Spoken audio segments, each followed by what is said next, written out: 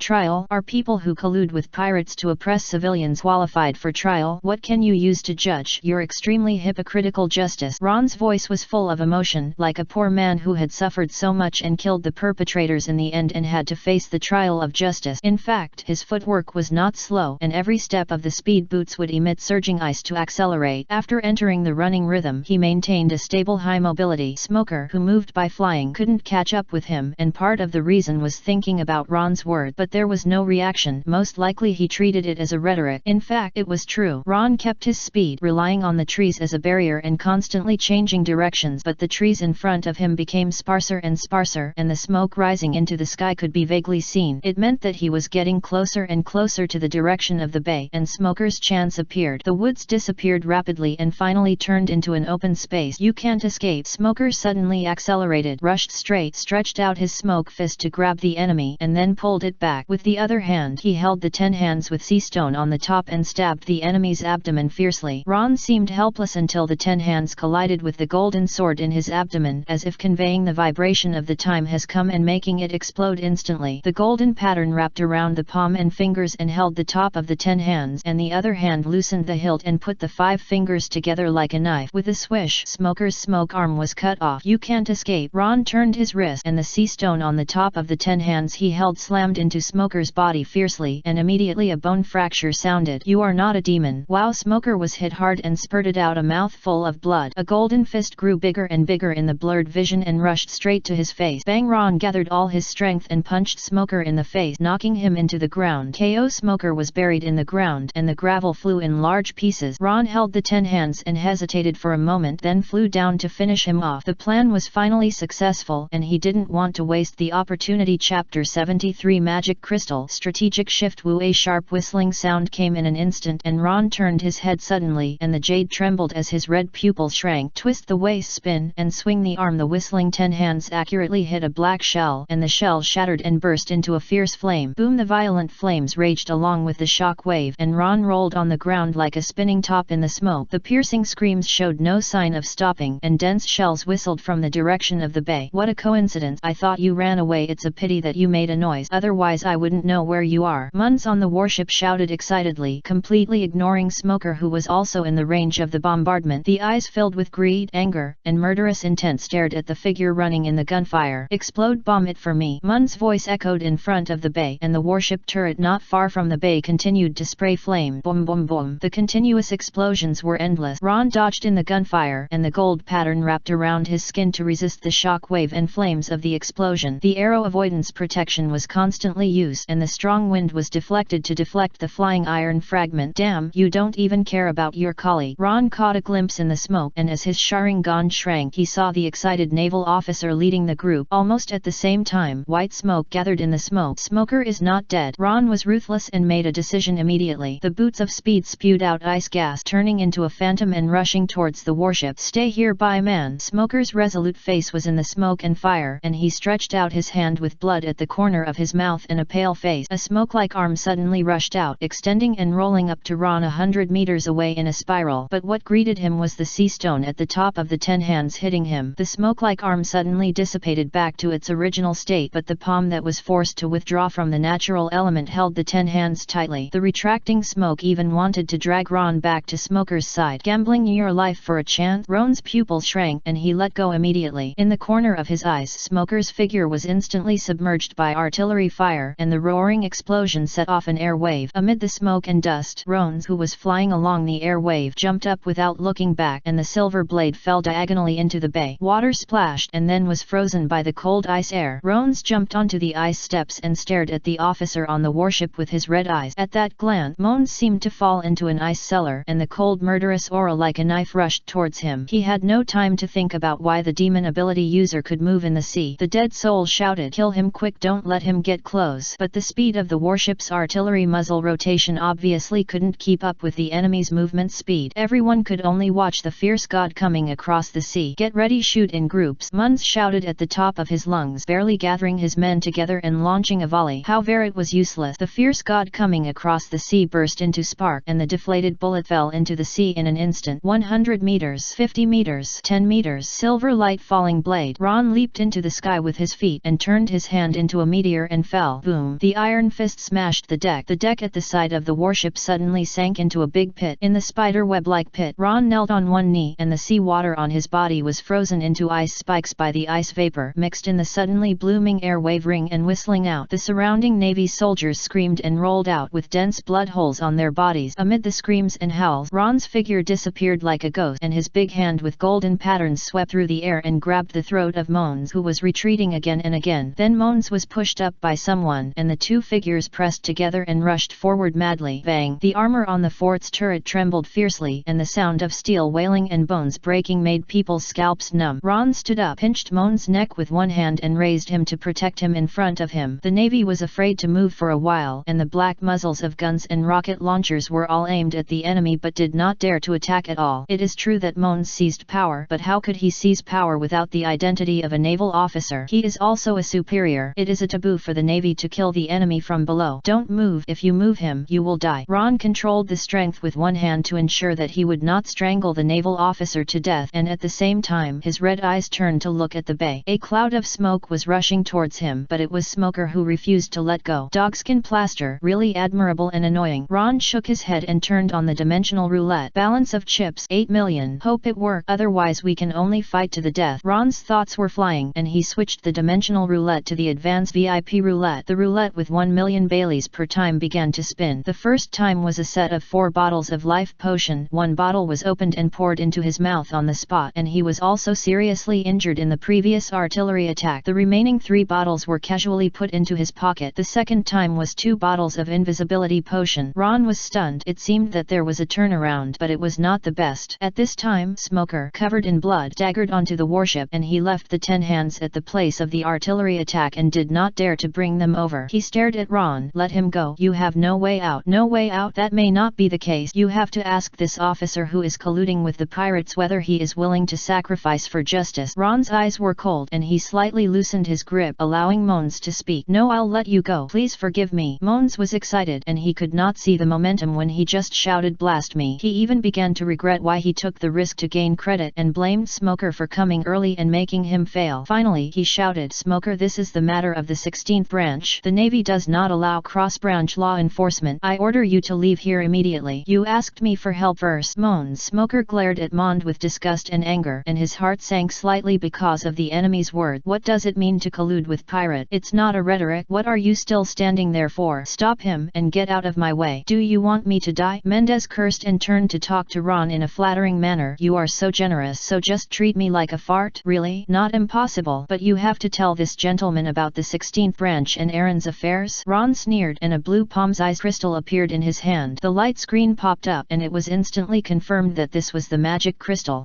Mendez's face was pale and he dared not speak. Ron's eyes turned cold, and he pinched Mendez's palm and exerted force, and his neck creaked instantly. Wait, I'll tell you. I'll tell you. Mendez's soul was so scared that he wanted to speak without caring about the future. Bang. Chapter 74 Zioba. I have such a big family. Bang. A sudden gunshot broke out, and Mendez's head exploded like a watermelon. Ian, who fired the gun, was no longer flattering, and was the first to roar. Lord Mons sacrificed his life for justice. Everyone, go for justice. Smoker opened his eyes wide, a little confused for a moment. For justice. However, the Navy, who were originally timid and did not dare to attack, now unanimously took Smoker with them. Gritting his teeth, he attacked the fierce god. There is a chance of death if he attacks now, but if Mons is allowed to say something he shouldn't say, the entire 16 branches will be liquidated. The Navy is not rotten to the bone, and these rotten sores are the minority. Ha! The sound of glass breaking rang out, and Ron disappeared. He is invisible. Is it a demon ability? No, he went into the sea and floated up by himself. Damn, where is he? The Navy was in chaos, and Smoker subconsciously turned into smoke to cover the whole scene, trying to find out where the enemy was. Smoke is originally a part of him. It was still possible to sense whether something was moving. The smoke quickly filled most of the warship. Found it. It's on top. Smoker suddenly looked up. Ron stood on the top of the warship and looked down at the Navy below. The magic crystal turned into powder in his palm and fell to the ground. A plain pattern with complex patterns unfolded under his feet, and the surrounding energy surged to break his invisibility effect. It seemed that there was some kind of hedge, but it didn't matter anymore. Guide the countdown. 3. The complex patterns gradually lit up, and the power of the magic crystal filled it. Ron held a fierce flintlock rifle, and the black muzzle was aimed at Smoker, who was taking off. Accumulate critical hit. Rum song. The sound sound of the tide suddenly rang in Ron's ears, accompanied by the melody of Johnny Boy. You had to die, only heaven knows why. You are destined to die, only heaven knows why. The roaring sound poured the murderous aura into the bullet. Bang! The fire flashed and the bullet that was sure to hit flew out too. Don't even think about leaving. Smoker turned into smoke and rushed up, and his smoke-like body directly swallowed the bullet. Behind him, the Navy soldiers watched the bullet turn strangely. When the smoke came, Ron stretched out his hand, clenched his fist with 4 fingers, and poked his thumb down. Goodbye. Smoker, who was close at hand, was hit hard, and the bullet that was sure to hit turned and hit his back. It took strength to keep his whole body in smoke, and he was already exhausted to the extreme. Transmission begins. Punctuation. Nami. Boom! A dazzling light burst out, turning into a beam of light that penetrated the sky. Golden sunlight shone through the hole in the sky, and Smoker, who was lying on the ground, roared unwillingly like a defeated dog. Moo! A long beast roar appeared the next moment, and a cow-facey beast surfaced. The octopus fishman Zioba, riding on the top, stared blankly at the warship blocking the way, and then looked in the direction of the bay. He rubbed his eyes and looked carefully at the tower-like building that should have existed behind the bay. No, what about my big home? I just overslept and came back a day late. How come my home is gone? Navy. Zioba was angry, standing up above Moo Moo, glaring at the stunned Navy on the warship. Damn human, damn Navy. You 16 branches actually dared to tear up the agreement with Boss Arlong. Didn't we agree that we would give you money, but you ignored us? Liar, bastard, trash. Moo. Sink them, let them feel the consequences of angering the dragon pirates. Roar! The huge bull-facey beast roared and rammed into the top of the warship. Smoker, who was already seriously injured, looked pale, and the strong wind pressed down like a dark cloud. Boom! The warship trembled and then capsized. Ron, who had already run 3 kilometers away, didn't know the situation. He only knew that after a dizzy spell, he fell on a soft object. Then he fell down with the object on his head, and his vision became completely dark. It was as if he had buried his head in a valley, accompanied by a familiar scream and a faint fragrance. Don't breathe, it's too itchy. Nami was shocked, angry and ashamed, and pulled Ron's face out from under her neck. Ron's first words made her face darken. Facial cleanser? Wash your head. Nami was angry for a while. After all, she was prepared for this matter. She could only help Ron up and ask about the situation like a punching bag. How did you suddenly appear? What's the matter with the light that just fell? Ahem, an ability. Ron's nose twitched and he was a little shaken by the fragrance, but soon he calmed down and observed the situation. The way of transmission was straight up and down, and the Navy could not determine his whereabouts for a while, but it was possible to intercept him at sea. It was necessary to run away as soon as possible. The devil's ability is really interesting. Zoro looked at the hole in the sky with curiosity. Just now, a ray of light broke through the clouds and fell, and then Ron appeared. He was also carrying a mountain-sized package that contained pot pans and even a quilt. Those were Nakago and Nami's stuff. They were prepared before the accident. Yes, Nakago ran with them in an emergency. Now he was looking at Ron in surprise, as if he wanted to ask something but was held back by the situation. And where they were was the edge of the village of Kokozia. Let's go first. The Navy may catch up later. Zoro, take Chester with you. Ron made a quick decision, carried Nami up as she screamed, and then carried Nakago up in the same way. With ice vapor gushing out from under his feet, he rushed to the location of the shrimp like the wind. Zoro grabbed Chester and followed the pace. Soon, they arrived at the location of the shrimp, passed the camp and came to the ship. Get ready to set sail. Speed up. Ron put the 2 down, urged Nami, and wanted to find Kobe to join work. However, there was no one on the shrimp at this time, and Kobe was gone. Zoro immediately began to look for it, and finally called Ron in the cabin. Look at this. It seems to be left by Kobe. Zoro picked up a note and a gem on it from the dining table, and then helped Nami and the others prepare for sailing. Everyone was as quick as a fully wound machine. After all, no one knew when the Navy would catch up. Ron raised his eyebrows and read it carefully to understand it. Kobe ran away, leaving during the time they were away, and took some food with him. The note said that he would remember Ron's kindness, but he really didn't want to associate with pirate, and he wanted to verify whether his dream of the Navy was built on falsehood. The gem was stolen from the pirate boils he had collected before, and it was said that 1 gem could be worth a lot of money. Kobe didn't know exactly how much it was, but this was the only thing he could leave to repay. Chapter 75 Development Prospect. It's a pity, but each has his own way. Since we don't agree with each other, it's a good thing to leave each other. Ron shook his head and didn't pay too much attention. People with different ideals can't work together. Zoro may leave later. This is normal. If he really wants to talk about favors, Ron will not let Zoro be March's bodyguard and be done with it. It is even more impossible to be a villain in front of Nami. Favors are powerful constraint provided that people have to recognize them. Leaving the cabin, Ron followed to help, meaning standing on a high place with his hands on his hips to supervise the work with an attitude of I am the captain, what do I do? Soon, the mantis shrimp began to set sail. The sails were blown up and sailed away with the sea breeze. At this point the four finally breathed a sigh of relief. The navy could not catch up for a while. Nami also identified the gem and found that it was worth 300,000 baileys. It was neither cheap nor expensive, and then he casually stuffed the sparkling gem into the gap between his chest. I'll keep it for you first. Oh, by the way, I have to help my sister pack her luggage. Nami blinked as if she wanted to leave. Ron grabbed Nami expressionlessly, and under Nami's depressed and blushing gaze he reached into the valley and took out the slightly warm gem. Stingy guy. Nami gritted her teeth and stared at Ron. This man really has no moral boundaries at all. Even if the person is his, shouldn't he shrink back? Oh, he seems to be such a person. Nami remembered the loss she suffered on Cuckoo Island. The dead memories are attacking her and laughing at her. Ah, so angry. Go. Ron waved his hand indifferently, put the gem in his pocket and put it in the captain's room. The eye bone was placed on the bedside table, so Chester stayed in it too. Nami and Nojiko, who had suffered a small loss, went to pack their luggage and observe the configuration of the shrimp. As a navigator, Nami must know this ship well enough. However, Ron, who passed by, said that this sloop was just a transition and would be replaced later. It's just that no one knows when it will be replaced. Does any reader give a suggestion? The Pearl from Pirates of the Caribbean or something like that. On the deck, Zoro sat slumped on the ground, looking up at the sky at a 90-degree angle with a helpless look. Seems to be thinking about something. It seems that he was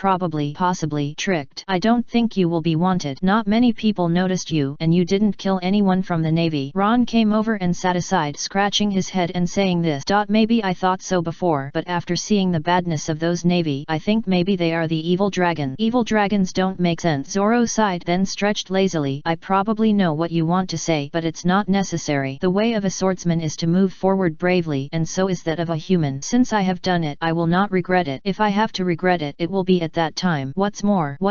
Ron asked. I am so angry that I can't feel relieved until I vent it. So I am very happy to kill. It is also a kind of practice to go through hardships without getting tired. Zoro showed his carefree attitude, stood up and patted Ron on the shoulder. I will go to rest neck. I hope nothing will happen to you when I wake up, Mr. Troublemaker. Okay. Ron smiled bitterly, still feeling a little sorry. If I remember correctly, Zoro's sword is broken. Then find him a good sword and enchant it with fire as a farewell gift. Yes, in his opinion, Zoro will leave when the time comes. Although they get along well, how can a proud swordsman bow down and be inferior to others? He felt that he did not have that charm, so he became more open-minded. Coming to the bow and looking at the sea, Ron always felt uncomfortable and finally found that the Doran sword that should have been hanging on his waist was missing. If I remember correctly, it has been left on the battlefield of the bombardment. The situation was too critical at the time, and there was no time to recover it. Smoker. Ron sighed in his heart and then thought about his future development direction. The previous battle with Smoker was not too fierce, but it also made him realize his shortcomings. First of all, the physical fitness is weak, and it is impossible to increase the template. Yes, after using the template for so long, Ron discovered that the template's amplification is independent and can be superimposed with his own attribute. According to the main body's attribute, all attribute parameters are increased from small to large. It does not mean that the stronger he is, the weaker the template amplification effect will be, but the stronger his own quality is, the stronger the template amplification effect will be. There is an amplification effect like a natural chasm between the two meanings. Secondly, Ron is helpless against natural ability users. The reason why he was able to defeat Smoker was because of his thinking and the intelligence in his hands, and Smoker did not know this about him, so he was able to take away the crucial 10 hands and counterattack. However, the 10 hands are not omnipotent, and the sea stone is only a natural enemy of the devil ability user. But you can't declare victory as soon as you take it out, because real battles are always complicated. Nothing is inevitable. For example, Smoker's move to take back the 10 hands using the power of the bombardment to force Ron to let go with his own life. Finally, the limitation of thermal weapon. The Silver Desert Eagle has a significant effect, but there are fewer occasions where it can be used. The Dragon Breath Spray is powerful, but what if you encounter an enemy with armament haki or a demon ability user in the future? It is hard to say what use it will be, and you need to consider it in advance. In other words, I need to improve my strength, learn haki, and find a means of attack to replace thermal weapon. Ron thought and made a summary, and then came up with the answer. To improve my own strength, I can rely on the dimension roulette and the feature of I wish to extract things such as the breathing method of Demon Slayer and the Vatra indestructible boy that can be practiced. Forget it. I don't want to be a virgin again, but the upper limit of Assassin Wu Laihoki's skills is very high. It would be great if there was a skill like Dragon Ball, but it is impossible to draw it from the silver roulette. Haki can depend on whether Zoro can learn it and get free experience from him, or draw it directly directly from the dimension roulette. Hacky qualifications and even domineering hacky qualifications may be possible. Whatever you want you can get it. The means to replace hot weapons are probably cold weapons. Boxing is a development direction, but it doesn't seem to be mainstream. Zoro is here, and the imitation magic sword is swordsmanship. I don't have talent. I can try to find a solution from the dimensional roulette. The enchantment system has great potential. If it can be explored well, it can even have more equipment advantages than others. These are the development directions for the time being. Ron finished thinking, his eyes dark and deep. Next, it's about money. This chapter is a pure transition. If I don't write it, I will easily be criticized for the lack of subjectivity of the protagonist. I am serious. Here I come. I just woke up not long after sitting on a plane for a whole day yesterday. Chapter 76 On the Sea. Worship Mizu. Chester still has 600 million Baileys worth of wealth in his stomach, but it takes time to convert it into Baileys. Under his command, the Pippi shrimp began to move towards the famous prosperous non-member country area in the East China Sea. The treasure of the dragon pirates will be dealt with during this period. Of course, troubles are inevitable, but Ron is not afraid. Just kill them. Kakosia Village. The battle in Dragon Park did not affect this village, and the villagers all huddled in the village tacitly. Anyway, it is impossible to go to the fishermen when fishing, so just pretend that you know nothing. But there are also brave people who went to see the situation. It is said that there are many navy corpses floating on the sea, and there is also a naval warship wreckage. A huge sea beast lay on it and died there. It seems that it was blown up alive, and there is still a lot of residual smoke on the wound. Although it is a bit strange, but no one will regret it because the villagers know that both sides are not good things. The navy of the 16th branch, the sea beast of the dragon pirate, let it die. But 2 days later, Aegeon, who went out to sea to fish, fished out a corpse lying on a deck of a ship and wearing a navy coat. After dragging him onto the boat, they found that he was a living person. After discussing with him, Aegeon, who recognized the person, repeatedly assured him that he was not a member of the 16th branch, and then took him back and settled him outside the village. 3 days later, Smoker was rescued and woke up, and then learned the truth from Jian during the conversation. The 16th branch colluded with the dragon pirate, allowing the dragon pirates to exploit more than 20 villages and establish the so-called Fishman Empire on land. If it weren't for the appearance of Ron and others, Arlong's nightmare would continue. Aegeon, who saved Smoker, also admitted that if he delayed any further, he would die of overwork and be buried on that barren mountain. There will be an explanation for this matter. Smoker answered like this at the time, and naturally got Jian's sneer. I just hope that someone knows the truth here, instead of what your navy claims, that you have contributed to the world by eliminating the dragon pirate. Then you were ambushed by the despicable trio and your entire army was wiped out. At this time, Smoker realized that the Dragon Park incident had been concluded in public opinion. The warship capsized, nearly 1,000 Navy soldiers died, and only a few survived. The head of the branch base was beheaded, and his head disappeared. Everything needs to be explained. In the mouths of the few lucky Navy men who escaped, the story becomes that the Navy led people to wipe out the dragon pirate, and won after paying a heavy price. As a result, they were ambushed by a group of unjust people and were wiped out. What Smoker? What Smoker? We don't know. The evidence is the 3 newspapers in front of Smoker and the bounty order registered on them. Evil God Roan. Bounty amount 100 Baileys. 4 million Baileys. Suspected of a demon ability user, always piercing through the battlefield with unparalleled momentum, as powerful as an evil god. After attacking the navy, he seized the treasure of the dragon pirate, conservatively estimated to be 1 billion Baileys. Pirate hunter Rorano Azoro. Bounty 3 million Baileys. Originally he was an active bounty hunter, but because of greed he attacked the navy and did cruel things with the evil god Roan. Cat thief Nami. Bounty 100,000 Baileys. Former officer of the dragon pirate, non-combatant suspected traitor. This is a wanted order with a price tag on it from the navy. But Smoker looked at the newspaper itself. It was not the World Economic News, a worldwide newspaper, but a relatively large private newspaper in the East China Sea. If it was simply the navy's own bounty, it wouldn't have added so many words. In other words, a private act. I heard that the naval officers of the 16th branch were behind that newspaper. Your navy people put the blame on those 3 people and wanted to kill them all. How do you explain such a thing? Aegeon had a complicated expression. If I hadn't heard of your name, the White Hunter, and seen your appearance in the newspaper, I wouldn't save you, because there are not many good people in your navy. Smoker opened his mouth and finally said, I will do my best to restore the truth, but they are indeed pirate. Haha, whatever you want. Aegeon took the newspaper and left, ignoring Smoker, who was standing there. He returned to the village, cut out the image of Nami and pasted it on his wall. After looking at it for a long time, he suddenly laughed. The painting doesn't look like Nami at all. Then he took Ron's bounty order to the barren mountain and sat down in front of the tombstone of Kaya's parent. Your child has a promising future. Although he Navy is on a road of no return. The Navy is worse than pirates in this world. Aegeon murmured to himself. Then go for it. A person who can say justice delayed is not justice should get what he wants. We should just be good bystanders. I can feel that the child has something or a flame in his heart. The wind was bleak as if telling something. The adventure of Ron and others continued. The treasure worth 600 million Baileys is not a small number. The world of One Piece is even more concentrated on islands as the place of residence. In most cases the local economic capacity is limited. The Pippi shrimp ran to 6 or 7 islands in 10 days and it cashed in 200 million Baileys. This is already the limit. Even so, it also attracted the attention of several waves of pirate, but they were all defeated by Ron. At this moment Ron burned incense and bathed, standing in front of the golden lacquer statue of Mizu with a serious face. What? Guan Yi? Because of his incompetence, Guan Yi spent 5 million berries on some things that were not low in value but were strange and always related to interest. This caused Nami and Noki to look at Ron with strange eyes, which once hurt his reputation, so he was ruthlessly moved to Zoro's room by Ron. Although he knew that because of his characteristics as a trendsetter he often drew items that were what I want, he also knew that it was because of his worldly desires. But people are double standard after all, and they will not blame themselves for their mistakes. So Guan Yi withdrew. Now it's Mizu's home court on the sea. Worshipping Mizu. What's wrong? No problem. Everything is ready. Ron, who entered the sage mode, hid the colorful adult comics and opened the colorful dimensional roulette. Balance of chips 200 million. He started the lottery and the silver lighter lit a cigarette. The goddess of luck favored him. The colorful roulette rotated, throwing out 10 rays of light. Extracted sword heart. Extracted thunder breathing. Extracted vanguard eye constancy. Extracted detonating talisman X1 box. Extracted enchanted book loyalty X3. Extracted enchanted book turbulence X2. Extracted enchanted book lightning X2. Extracted iron felt X7. Chapter 77 Coach, I want to learn swordsmanship. Extracted trident X7. Extracted succubus angel set. Ron looked at the blushing sexy cosplay costume in his hand. After a long silence, stuffed this thing under the bed. It will be used eventually. Although he is a gentleman and does not do evil things, but it is another matter if it is voluntary, right? It is worth mentioning that Ron's current bed is the one in my world. Apart from sleeping well and soundly, he didn't find anything magical about it. Ron began to check the prizes this time and then fell silent. 1 minute later, he kicked open the door of Zoro's room and rushed in to grab Zoro, who was awake in broad daylight. Coach, I want to learn swordsmanship. 2 minutes later.